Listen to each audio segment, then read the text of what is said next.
परसों मैंने सुना है कि यहाँ आज ईद उल मिलाद नबी सल्लल्लाहु अलैहि वसल्लम चालू हो जाएगा।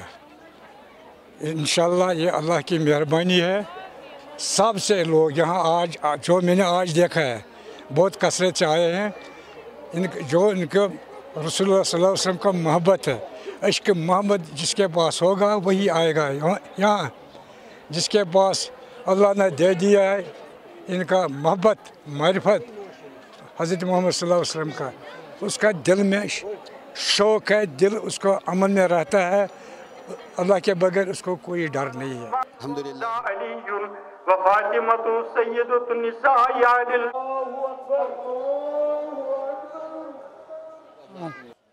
यह बड़ बरकत गो यह हमेशा मनावन यह अत शक यह इस्लामी हिसाब मज अवे मूजूब ये मुबारक बे ईद मुकदस वचन बा हिसाब मज बे इस्लाम मुसलमान बड़ इज्जत यह दुआ मना।